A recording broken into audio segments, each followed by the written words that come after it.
I chose Pressense as my medicine when I was young, because it was kind of the only way to get out of the family loop, the disasters that were happening in the family. The Pressense brought me into the improvisation, and then the gift came along with it, you know. So yeah, the art, the heart, and the vision combined all was a state of presence. It's just the tip of the iceberg, man. I bet. We're here on the beautiful island of Ibiza with beautiful and multi-talented and gifted Lexy. Could you introduce yourself, Lex? Sure. I never really know what that means, to introduce yourself. It gives me the feeling that, you know, I'm somehow doing a test and I have to say my name and my age and what it is that I'm going to be performing, you know. I guess, yeah. So I'm originally Dutch, just like you. I was born and raised in Holland. I've traveled a lot. I've lived in various places over the world. I speak a lot of languages. I speak 7 languages. And somewhere when I was little, I decided that I was going to be a singer. And I elaborated on that eventually. So I had quite a career as a singer, traveling the world, always improvising. And from the moment I can actually consciously remember, I have a gift. So I have, one could call it a gift. I have to, you know, add to that. That's like in the fine print. One could call it a gift of vision. So people use many terms for this, but I think throughout the conversation it'll be a little bit more clarified what that implies. I sing Soulsong. I sing Soulsong. People say, have you already had your Soulsong sung? So I sing people's personal songs, but I also sing those songs for companies, for bigger groups, or the world, in if it's necessary or if it's needed. And I coach on a personal level, on a business level, always when there's the wish for transformation or disruption, because I really believe it's interesting to transform. And I do a beautiful concept with food. It's called metamorphosis, where people really go through an experience. Yeah. So that's the stuff I do. It's kind of all in flux, fully in service. And I offer my services when they are requested. That's kind of the way it works. I do a program, Mother of Pearl, online. There's like a lot of stuff, but it's all somehow connected to my voice and to the vision. So it's voice and vision, voice and vision, voice and vision, Lexy, voice, vision. Awesome. That's a great introduction. All right, so that was it. We're doing a series of conversations about consciousness. And my second question would be how you would define consciousness. So it's clear for the audience as well, when we refer to consciousness, how you experience consciousness and what you see it is. I think it really depends, because I can give my explanation, but it really depends on the listener and where they are at. So I can give you a full explanation, but even the words that I will use will resonate differently with the person and where they are at in their own conscious process. So whatever I come up with now will resonate in everybody differently. That's simply the way it is. If there's a complete awareness about the unity, the true unity, and we talk about this a lot, especially nowadays in spirituality. It's overused. So it's super Instagrammable, all is one. If that state is fully embodied and fully felt and understood, but also in resonance throughout the physical, mental, emotional, and the soul space is held, embodied, then I would consider that to be a state of consciousness. So that also means that there is hardly a separation between notable in the person between the divine state and the personal state. And then let's say that is like the ideal, right? Where you remember your divinity. And then there's like all these stages on the path towards that. And I would consider like every step to be a higher state of consciousness than the one before, right? Because otherwise you kind of throw away the entire process. And it's not fair, first of all, but it's also not fun. But yeah, if you really want to bring it to the purest, it's quite probably the remembering of the absolute unity I'd say. Yeah. What would be the global impact of cultivating consciousness in our society? Wow, I love that question. I think at this point where we're at, where there's clearly a few immense shifts happening, consciousness actually would allow humanity to slow down, even completely stop moving. In a true state of consciousness, wherever you would be, I'd be able to connect to you regardless of the distance, regardless of the means that we have to communicate. I would have my own means through consciousness to communicate with you, which would allow me to stay where I am. Plus, you consume differently in a state of consciousness. It will be harder to connect to certain things, even though the earth provides it. It will be harder to consume because the identification with what it is will change. Even regarding the plants and the fruits and the vegetables, you get a relation, you build up a relation. So people would consume differently and be healthier. There would be also less movement towards the hedonistic, because the hedonistic and the conscious, they don't really live in the same place. I know that we're selling ourselves that in order to do both. You know, to be able to do a little bit of yoga and a little bit of meditation and then go and get wasted on the weekends and then say, that's a nice balance. It's nonsense, you know? It's like bullshit, I wanted to say. So let's just, come on, gorgeous. Hey, doggy. So the beauty would really be less movement. Conscious humanity means humanity that moves less, that moves these beautiful qualities of the world less because they consume it less, less illness, hence less movement in that entire machine as well, because there's more consciousness. So there's a different approach to health, different communication, so less aggression in the communication. Hence, all of it is kind of an absence of movement, slowing down, like standing still almost, being aware, being there. It could potentially be the way out, regardless of where we're going to go. If humanity allows itself to become conscious, whatever the coin will do, however the coin will flip, in that state, you'll be in a better state to accept whatever comes. So, yeah, less anxiety, more joy, more presence, less fear. Wow. Yeah. Right? Imagine, would there be war if humanity would be conscious? No, definitely not. Right? I believe. And this also ties into the next question I wanted to ask. How, what your perspectives are on consciousness being the actual medicine. Well, this is exactly... Yeah. This is answered already. Yeah, and this is like... Because now it sounds as if I am forming an opinion about this and I'm sharing my opinion, but what I'm actually sharing with you now is what has been stated in many satsangs. So I do satsang, which is sitting in sacred ceremony where people can ask questions, and I, with my little persona, I go to the side and I let the divine be channeled as such, and I am the voice. So that's it, and this has been the answer multiple times. How to actually save humanity is through the conscious state, the non-movement, hence the conscious state. The non-movement. Mm-hmm. What is your personal approach to well-being, Lex? You mean on all levels? Yes. All right. Well, maybe to start with on the physical level. Yeah, that's nice. Yeah, because it's there, right? At least that's what we think. So yeah, veganism for me is important, and not just some veganism, because there's many approaches to veganism. You can still get like pre-packed food at the supermarket and go vegan, or just eat chips and drink Coca-Cola because it's fully vegan, but it's not really the way to go. But I love to actually prepare my own food. I love fermentation in the food. I love to make it really balanced. So the flavor is like completing the joy state that I want to be in, you know, not that it's flat or, you know, not going anywhere, and really aiming also to get the right amount of proteins in, so trying to balance that out well.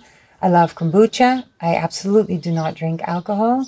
In 6 months, I am 10 years sober. Before that, I drank a few years, not even a lot, but it was definitely not my medicine, especially with the gift that is sometimes a gift. It's not a great combination, so I don't smoke. I don't smoke weed or those kind of things. It's just, so that's all quite clear. And then I think really important for my physical being, which reflects on the rest, is that I try to stay away from toxic communication. It doesn't always work, but in general, that's really a big thing. And one way to do that is by expressing gratitude and expressing what I see in others or around me in beauty, and really sharing that with people, hence creating so much joyful communication that in general, like, a lot of the toxicity is already gone. A lot of the stress is released, like people that I run into daily, and that helps a lot. And then sometimes it's unavoidable. So yeah, that's like the physical, I'd say, and then Beautiful. slowly heading into what it does to the mind also, right? Oh, yeah.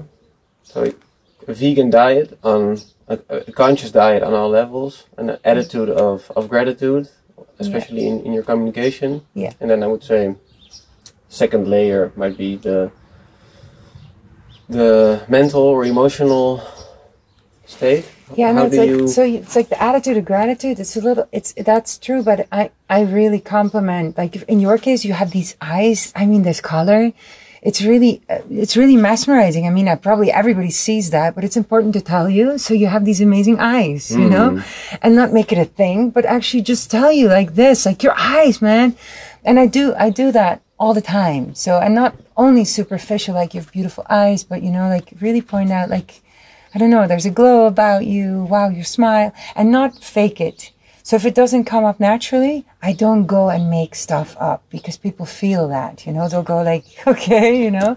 Yeah. Yeah, but I want to beautify life, you know, because it's already beautiful. But if you emphasize it, somehow you just turn up the colors of the whole thing. Sorry, I stopped you mid-sentence. No, thanks. That this was, I'm still thinking of how pretty my eyes are. Right? How I felt it though. So that's it. That was the interview. You got out of what you needed.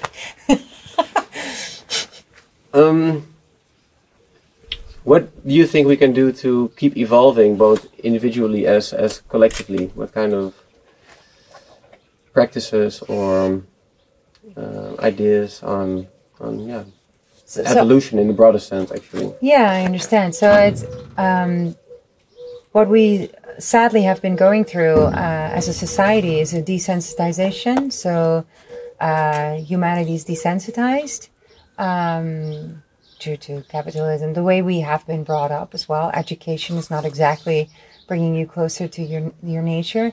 And then there's this horrible pattern that has been used in order to control us by like making the masculine overpower everything, which the masculine by nature doesn't want to do, but the masculine definitely wants to serve, you know, go out and fix things, and not allowing the feminine to be good at what it's really good at. It's like being the intuition and being the life bearer and saying, darling, when you go out there, mind this, do that, and the masculine being in the position like, I'm going to listen to the feminine, and then going out.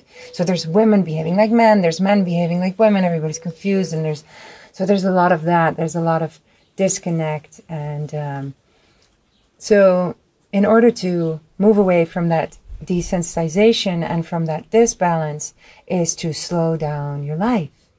So in order to know what you do want and what you truly need, because that's way before the wanting thing, is to slowly take out all these things that you're either doing or that are affecting you, so you can feel again who you are and what you need. Hence, remember yourself.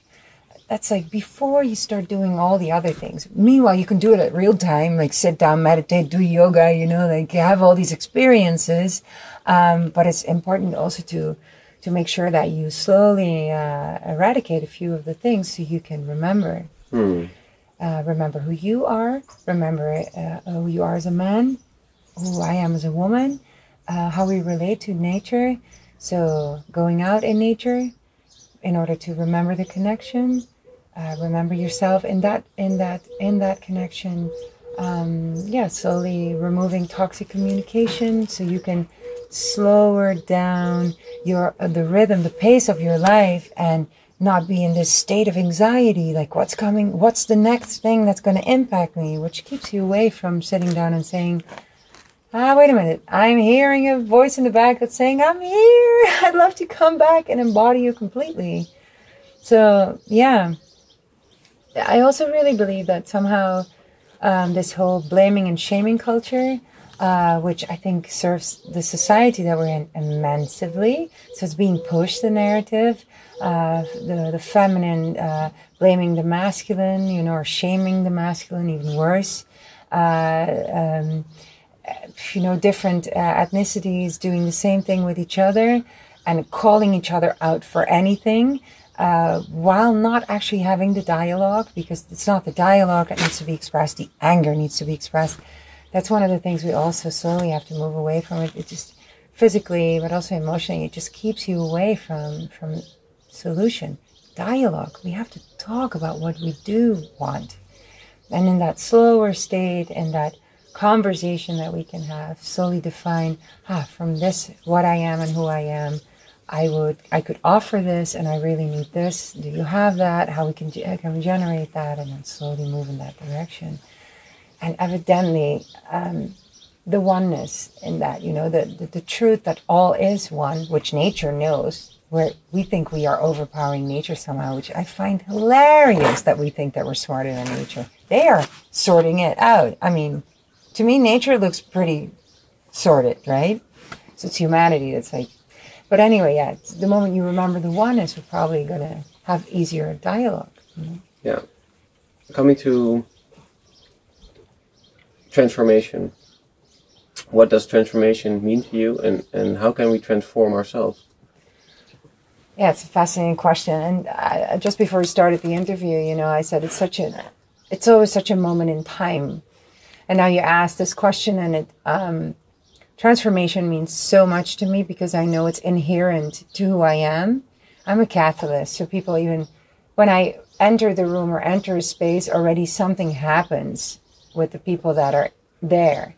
And it's not because I want that to happen, but simply because it's the function, the purpose of my life. I activate something, and often it's projected on me, but it always transforms something. And it can easily transform something in the direction where I'm not included anymore. So I feel like in my underbelly, as a human, I feel, transformation often means that I'll be outside of the park where other people are playing the results of the transformation that they went through me, which is fine, but it's not always easy. But the beauty is, I get to be somewhere else where I bring the transformation. And even though it's sometimes rough, it's also very beautiful. Hence, being a catalyst like that, I've seen crowds, I've seen companies, I've seen individuals, I've seen partners as well, I've seen friends, I've seen entire concepts transform from like a reasonable frequency of truth to something phenomenal. Really, people waking up to the potential, being courageous, beautiful, manifestations coming from that. And that's what transformation allows. Also in the game of incarnation, you come with a set of cards that you kind of pick up quite joyfully because you don't know what suffering is yet. So you're kind of going in like, I got this, I'll fix that in the first few years, And then you actually get born and the whole thing hits you. Like, oh, wait a minute, duality. The thing is like, the whole thing hurts. So while being incarnated and having to go in this big, beautiful school that we're in, having to go through transformation, we also move away from it because it hurts. Anything that changes, has to go through friction. Transformation is related to friction, and friction is just not very pleasant. So unless you kind of get used to the friction being part of the good stuff, like taking the bitter medicine, like eating the lemon in the hole and going like, yeah, that's a lot of vitamin C. I just got that in, and kind of dancing with it. Yeah. Unless that happens, it's hard. But if you really look at people that did the journey or are doing the journey, and you see the look in their eyes, and you see how their body shape changes into something healthy, how they can move away from illnesses, you know, how on a certain trajectory and people get super, super sick, they do the changes and they look like completely different human beings, as if they put on a different coat and, you know, as if they, you know, Definitely. It's really interesting, right? So it's kind of everything, even though it's a bit bitter. Yeah. It's a bitter everything. Yeah. And would you say transformation is a choice, or that it's inherent to our nature? I think it's a choice, because I think you can incarnate and then somewhere down the line you can say, I'm not doing this. But life is ever changing. So even before you hand in your cards and say, I'm not doing these, and you live like the middle, kind of the middle stage of life, or even like the low life, the little edge of what you could have lived, then still it will be ongoing changing. It will offer you and serve you something daily. It's just that when you don't really play your big cards, yeah, it's, you know, you will have, well, you end up somewhere on like the middle feel of life. Yeah, it's a choice. You can absolutely choose not to do it, and we see it, right? Yeah, we see it, and like the beauty I've is, been there as well, like consciously not choosing to transform something I know that was toxic. Right? Yeah. Yeah. And that can be from addiction or things like that. I mean, that's a big one. That's huge, huge, huge. Very painful too. But it's also like, yeah, on a bigger level, you know, not just being a pattern, but an entire life just going into a sleepy, drowsy state and continuing onward. And getting like the knock on the door, like, here we are. You can do it now. Here are the coincidences, you know, here are the synchronous, here are your opportunities, and saying no to everything. At the other hand, though, I feel transformation is not always a choice. Sometimes it just is being forced on you. Like, I've had an accident where I was forced to make different choices, and of course. Yeah. So this happens, but you don't, and then you did that. There's still people that have the accident and do like a tiny little loop of maybe and go right back. Yeah, that's you true. know that, right? Yeah. So, yeah, you simply took the card. Yeah. There's still people that, you know. My options were narrowed down. I still chose at the end of the day. Yeah, you did, because anyone can go back to I'll sleep right here. You know, you see it often with heavy diseases. When people do not change the behavior, it will come back. It'll come back, and yeah, there's just the willingness to do the work. But it can also be a little bit more. For instance, my brother died in a car accident when he was 23. And to me, it's clear that he made that choice. He bailed out. He said, like, this one is too big. I'm not doing this one. So, and he had a beautiful run for 23 years. Like, marvelous. The guy was fantastic. He was funny. He was smart. He was a great sports guy. He was a phenomenal friend. He inspired a lot of people. But the work that he actually needed to do, that was like just big. You know, it had his name on it, and it was a heavy one, and he gave it right back.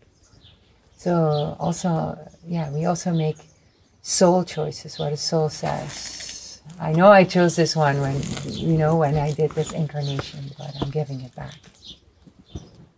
Interesting that you mentioned the soul. Of course, you sing Soulsong, so it's a very common understanding from your perspective, but I still see a lot of people struggle with the concept of soul and consciousness itself, because it can be measured yet by any equipment we have. And we also try to look for ways to bridge science and spirituality. How can we do that? Yeah, there's a huge complication in science, because science comes from the idea that something needs to be proven, and a lot of the energy that moves when there is when spirit is at work, when the divine is at work, when there's, when there's a lot of movement in the soul space, is that when there is doubt in the room, it will leave. It will be less notable. So the moment you take it in a clinical setting, which is necessary for science, chances are that you're not going to have anything happening. So me doing a satsang in a clinical setting, I don't think I'm getting any answers. I'll probably be like, or I'll become like really insecure and start saying things, and they'll probably have to ask for numbers and place, because it has to be verifiable. There will be so much doubt in the room that the transmission will be distorted, and there's the proof that it doesn't work. Plus I have to say, I don't really care. I love science for the playfulness of it, which has annoyed a lot of scientists already. It's not that I don't appreciate it or don't check it out. I do, even with my son. I homeschooled my son for years, and science was actually for both of us one of our favorite subjects because it's so joyful in a way. Science. We always used to say science, yay, but it's more what I find. Disappointing is that science doesn't have the same approach towards everything that is not yet proven. Yeah. That would be so nice. It's science, yay, and then spirituality, yay. And I'm not saying religion, just spirituality, like the possibility that there is more.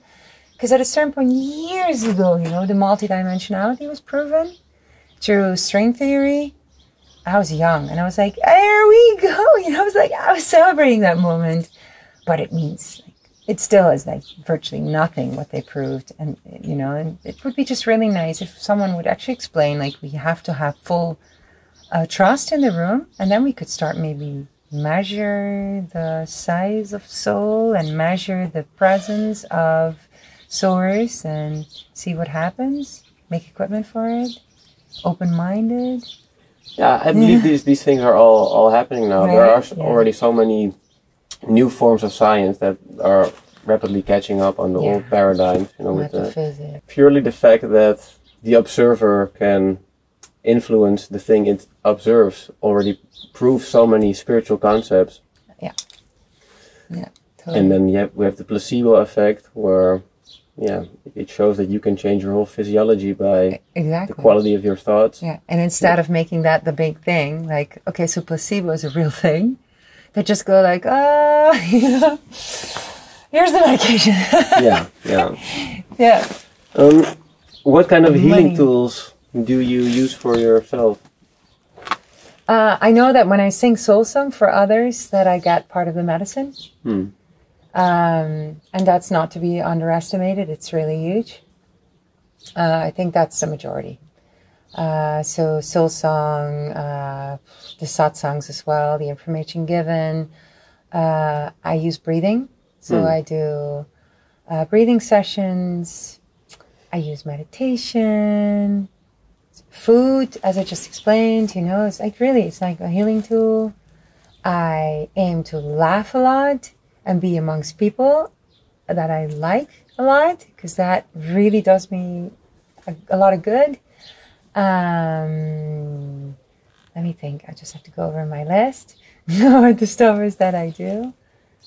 I go out in nature. I go into the sea. This is a huge one. And before I couldn't do that so well because of a lot of trauma. And now like this morning I did it too. I did some sports. I do my workout. And then I walk into the sea and stay there for a bit. I know that is really good for me. And it's all pretty basic in a way, I think you named them all. Well, pretty basic, but supernatural ways of healing. Food as medicine, nature, breathing, salt water, sweating. However, many things that are often overlooked or trying to be bypassed with a substance or No, and I sometimes add minerals. So, and if somebody, I really believe that the way I'm being communicated to, that there's a lot of value in that. So if someone all of a sudden points out you have to have this root of the this and that, I don't know, I'll go and get it. you know, because I really believe I go to the fact that this person is telling me now, you know, because I don't know. Then I go get it. And they say there's a tree for everything. It's true, right? There's a tree for everything. A whole tree. That's hilarious. I'll leave the tree. You know what I do? This is nice to share. So I don't, I let nature and the substances in nature. So one of my most important medicines that I take is Moringa, but I don't take it. I have the Moringa in my garden, and it lives with me, and it communicates with me and heals me. Wow. So this, and this is, I love to share this. I'm happy that I remember this. The thing is, when I came to live in this house, there was no kalanchoy at all. Kalanchoy? The kalanchoy, which is like an anti-cancerous plant. Okay. The moment I got here, it, like, within no time, they were everywhere. And I come from a female lineage that has breast cancer in the family. So the garden started growing more plants that are specific for me. And I already noticed that in the other house, that when I was channeling, that the plants, check this out, the plants would gather their information and create like this cloud that I needed. So it would gather the coding.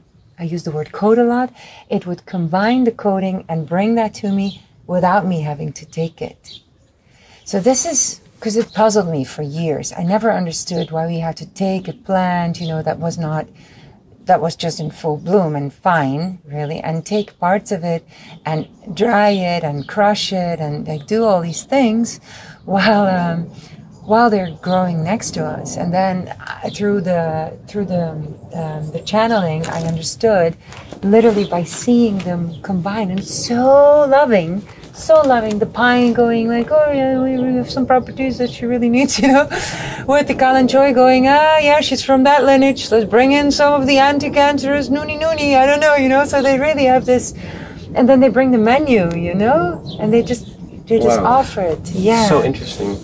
So just by being in the vicinity of a certain plant, through the ether, it already connects with you and does its job, or does its... And this is not my conviction. I know this. It's not. This is not like a conviction. Like, this is not an opinion. I know this. So you've experienced this, yeah. You know what happened? Before I knew this, I was in Mexico, and I used to fast before I flew, and then flying I wouldn't eat, and then I would do my performances, and then I would still be fasting. So I was in this really bad state of it. And I remember visiting a few shamans after my gig, and we were walking through the garden. I said, whoa, all the vibrations of the plants. And I said, so you consume them? And he looked at me, he said, yeah. And it took me until that moment to understand what he was trying to tell me and why he was like hesitating, because it's like quite a thing to go and explain to this tall Dutch woman, and you don't know exactly how that's going to land. But it was exactly that. He had all the medicine growing in the garden on different spots, and all the medicine was right there vibing with the people. It's really interesting. Like, if there's one thing I'd love to give, and this also relates, and blessing, you know, to all the medicine that is around, you know, it's really marvelous. And I think also for a lot of people it can be an amazing opening if and when held well, because I'm really, really worried about the way that medicine work is held, and, you know, the actual quality of the facilitator, you know, that worries me. Not the medicine itself, you know, not at all.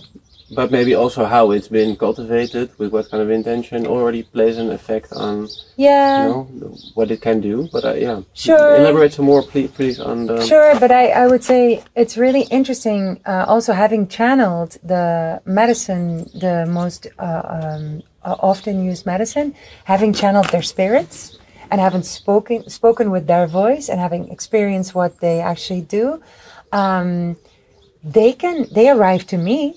I channeled them. I felt that's actually a good answer to your question, how do I heal myself? That was one of the strongest sessions.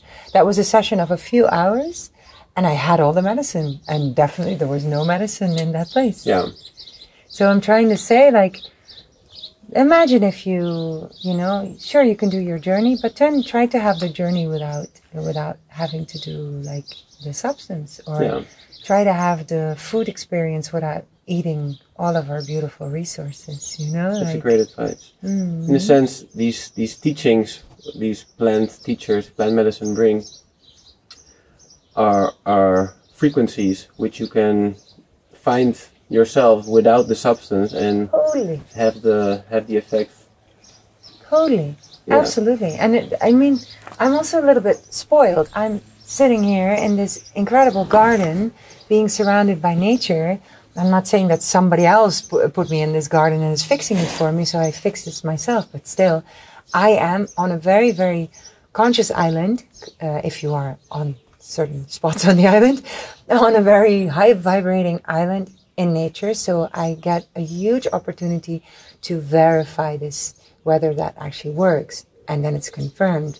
I can imagine if you're like on the 15th floor of a high rise in the middle of a very, very busy city, then you're like, what? You know, I just go to my health store. Yeah. Give me the medicine. Sell me the medicine in the store. Don't make it even more complicated than it already is. But imagine just getting one plant, you know, just getting one plant, having that plant, taking care of that plant, you know, even in the city. 15-story high, you know, like taking care of a little Moringa, or, you know, or a little tobacco plant, you know, sitting with it. You know, and see what it does.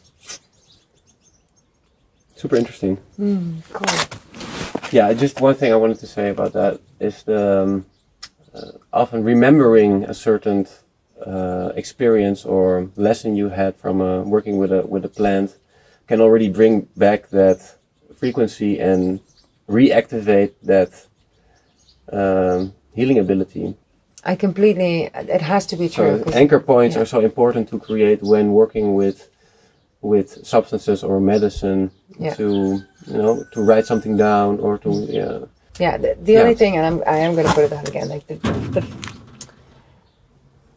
the medicine is really amazing, but it has to be held by someone who has traveled the absolute limits, like the absolute ends of it, to be done well. What does that mean? Someone who has gone over the edge? Or imagine that I think that I can host you on a journey because I've done a few. And then because I love you, it come from the most beautiful intent, right? I love you, I want to help you. So I'll say, I'll be the shaman, because I had a few experiences, I'll be the shaman on this journey. And then take you on a journey, but your spirit has a different ability than mine and goes way deeper, way higher, further left, farther beyond, travels dimensions, and I don't know where you are. That's the thing. The person who facilitates, regardless of the good intent, because there's a lot of great intent going around in the world, which sometimes is even more dangerous because we confuse the great intent with great ability. It's not the same thing.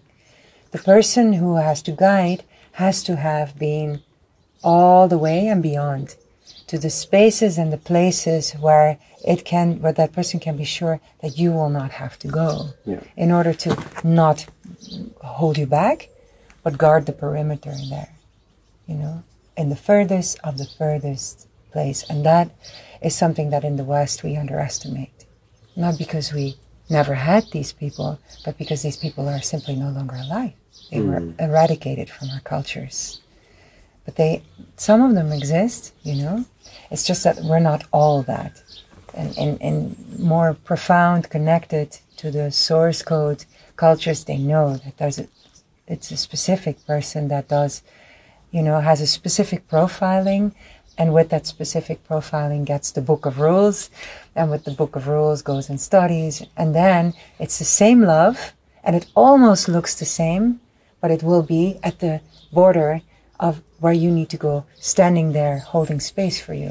And that's important. And then the medicine afterwards can do that, what you just said.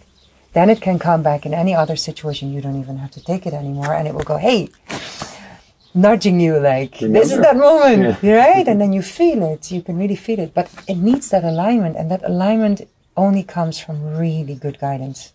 Initiated people who well, yeah, like initiated the work of whatever that encompasses. But even the initiation is being like, I have been initiated by, and then I already go like, what does that exactly mean? You know, by who?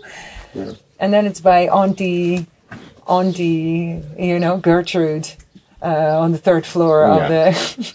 But anyway, regardless, I do believe that that is true, because I did the channeling of all the medicine, and I could actively feel afterwards. I could feel I never did these medicines, so I could actively feel them in my body, and I could interact also with each other and with me, you know, clarifying things, aligning things, and I never took them. And what do you feel these plants have taught you?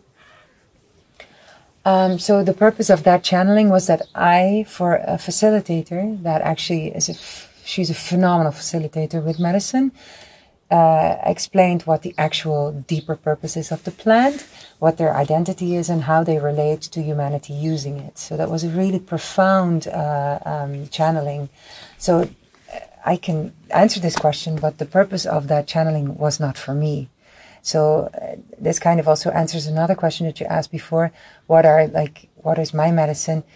Part of the medicine for me was that I got to experience it on a physical level and with part of me present. So I guess what was taught in that channeling is the true identity of the plants, why they exist, their personality, because they all have a certain personality, and and how they relate to the healing or being the healer. So I got that information, and a lot of it was very physical. So I have to say, I think one of the most interesting experiences was that all of them went through me, and first went like flipping the cells. Like, you don't need the teaching of the plant to do that, evidently. You can actually invoke the divine, or even Mother Earth, and have your entire cellular structure be cleaned. It's your birthright to do that, which is insane if you imagine that people have completely forgotten they do not consider it to be their birthright. It's, of course, smart of a society to disconnect people of that knowledge, because that way you can force feed them something else that you can sell them. But if you connect to the divine, and also understanding that this is one thing, you and that divine state, and connect to Mother Earth and ask her to actually replenish you with her natural resources that she knows that you need, allowing her to be the brilliant, intelligent entity that she is, you're going to get your healing. And then you're flipping your cells, and you're just in your living room sitting on a little pillow, right? You don't even have to go anywhere. Also, imagining already, if you can get to the vision, imagining that it's happening within your physical body does the job. It's just that, you know. Like, the thing is, and it annoys people sometimes, but it also makes people laugh, it's really easy. The whole thing is super easy. And it's not a joke. Like, the whole thing is really easy. It's just remembering it. Yeah. Yeah. Which can be really hard. If you tell yourself that it's super hard, it's going to be super hard.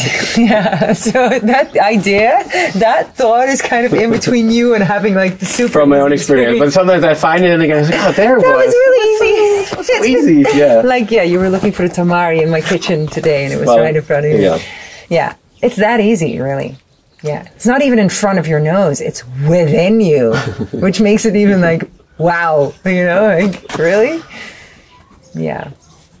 Something else I find very interesting is rituals, and not only ceremony, but more the day-to-day rituals we have to honor life or ourselves, or, well, for whatever kind of purpose we have rituals. I wanted to ask you, Lex, what are your daily rituals and why?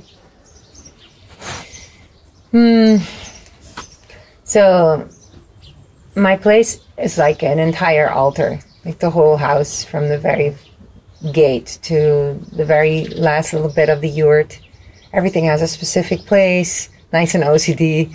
No, just kidding. Like, everything has a specific place because there it resonates highest.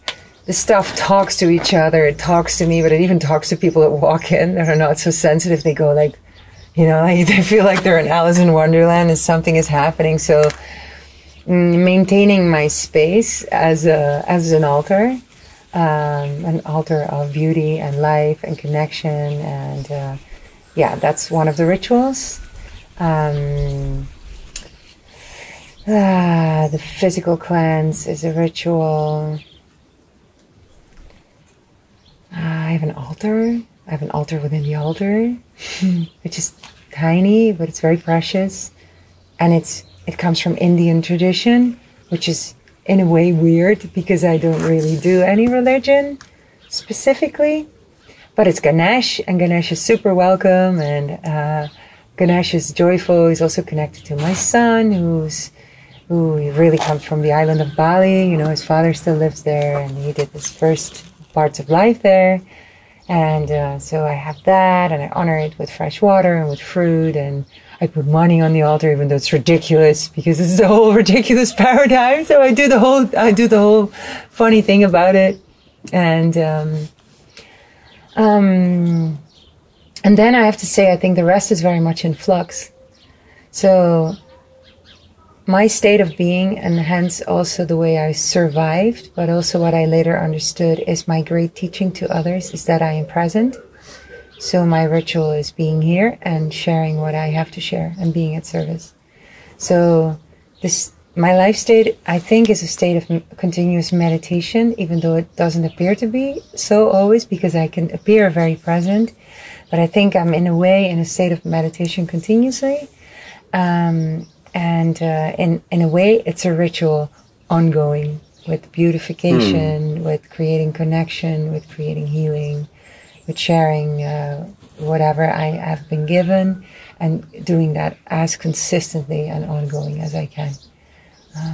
Yeah. So you could say these rituals help you to stay present in the moment. Is that like an anchor point, or the other way around? Yeah, the other way around. Yeah, so I chose Pressense as my medicine when I was young, because it was kind of the only way to get out of the family loop, the disasters that were happening in the family. The Pressense brought me into the improvisation, and then the gift came along with it, you know. So yeah, the art, the heart, and the vision combined all was a state of presence, and that shared, I think, is a ritual, right? Thanks so much. I really you're super enjoyed welcome. Talking with you, and that's cool. Super interesting perspectives you have. That's cool. It's just the tip of the iceberg, man. I bet. Yeah. Is there something else you would like to share? Yeah, I think I would. It's like a little ad. I think if you notice in your life that, because life is dual, so it's going to bring you everything. It's going to bring you heavy stuff and light stuff. But if you start to notice that you never laugh about it, really, like, go do some soul searching, because the reality is that everything that happens to you, maybe not in the moment when it happens to you, but quite soon after, it should bring like a really and like a giggle. So start looking for the joke, like the cosmic joke, the irony in things. Like, take a step back and look at the bigger perspective, and don't take yourself too serious, because it's not necessary, but also a waste of time. It's a waste of life. So with full presence, but taking a step back, having a little bit of like courage, you know, like, I'm gonna nail this, but having a good laugh. Wow, the irony is like, yeah, it's necessary. It needs to be somehow humor infused, or at least, and not to mock something, but because you really see the humor in it. That sounds like medicine as well. It is. Mm-hmm. And I think for the people that are truly wise, they always have this, you know, they'll joke before they'll say anything else. Mm-hmm. They'll first make a joke. And when you sit together with the wise, the first thing that happens is that everybody kind of starts to laugh. Because, you know, you can feel that. And the divine itself, when it has like this expression of itself, it has this, which almost sounds like a giggle. It's like a giggle. It's a giggle. So like, look for the humor in things. Take a step back, laugh about it. Have a good laugh about it. And I'm, you know, without mocking anyone, because when you're on the bottom, be at the bottom, you know. Respect, kudos to you, lots of compassion to your process. But the moment you get a breather, look around and go like, wow, this is weird. You know, that's like the thing. Yeah. And then there's 50 million other things to touch upon, but not today. Yeah. It's nice talking to you too, Hede. Yeah. Really beautiful. Mm. And you have beautiful eyes.